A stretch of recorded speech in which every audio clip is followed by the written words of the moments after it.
Okay, and welcome to the eConnect After Hours. This is where we do the discussions, basically just dig into a little bit of the conversations that we've been having across the day. I'm really pleased to be joined by Olivier Gill. I believe I've got the pronunciation right, but my French is terrible. Olivier, before we start having a conversation, just tell the audience a little bit about yourself, your background, your very extensive background actually, but give us a little bit of a helicopter overview of who you are. Sure. Well, I'm Olivier Gill. I'm the VP of Digital Business at Exclusive Networks, a leading cybersecurity distribution company. And I carry 20 years of experience in B2B distribution, the last 10 years in director's position in different international companies where I led digital transformation, new go-to-market, and omnichannel approach. Okay, perfect. We here at the Power of 50, there's a very clear focus. It's to bring people together with your kind of expertise to share great ideas.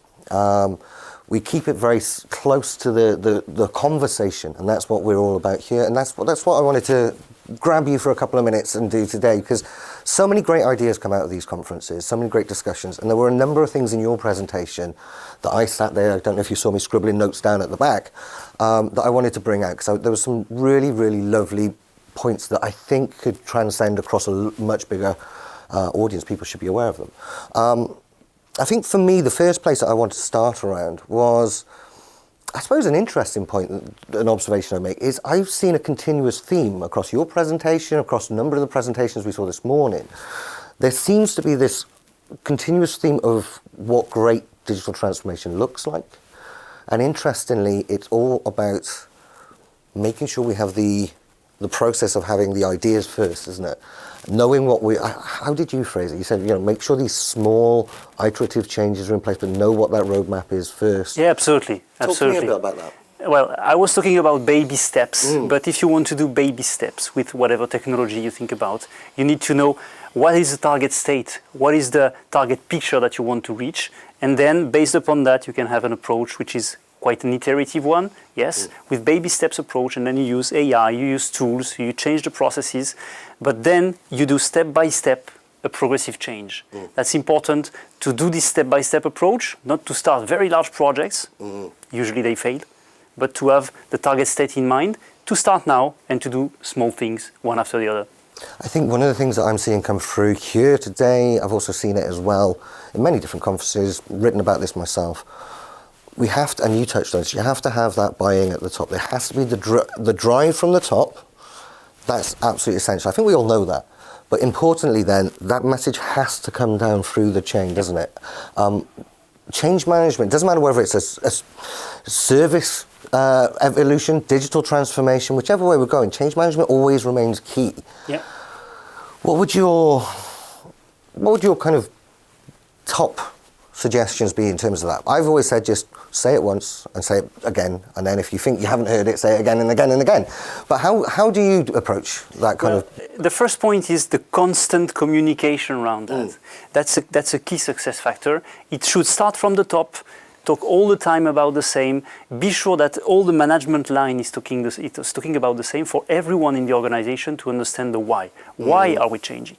That's the first point. And the second point is the best time to change is now. Yeah. So start with something, show it works, leverage the volunteers, because in fact there are many volunteers in any organization, and then you will have some followers.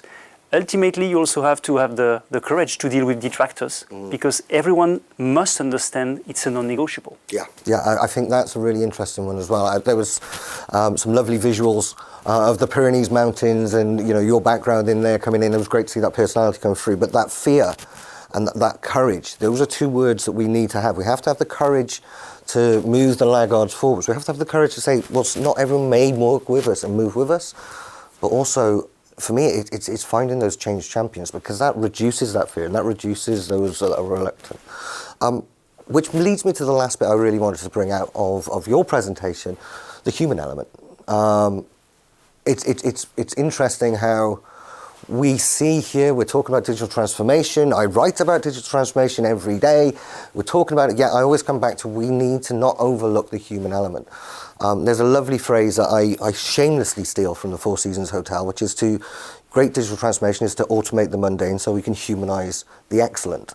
And that echoed very much with what you were talking about today. I just wanted to get your thoughts around that H factor, the human factor. Yeah, sure. Well, at Rubix, we call that digital with a human touch. Because in fact, our B2B buyers, they need to have this human interaction. Not necessarily as before, but they need to have that in a matter of reassurance, or just because that's part of the relation we have with them for many, many years. So we have to keep that in mind everywhere in the process, externally, talking to the customer, but also internally, because we also deal with people, and everything should have this human touch that is really key, again, a key success factor. I think just one additional thought there. I'd love to get your thoughts on this. Often when we talk about change management, when we talk about digital transformation, when we talk about any technology rollout or implementation, we have to focus on the change management. But too often we forget the customer. The external is part of that process. And that's something that came through in your presentation as well. How we bring the customer with us on the journey is just as critical as how we implement it internally. Would you agree with that?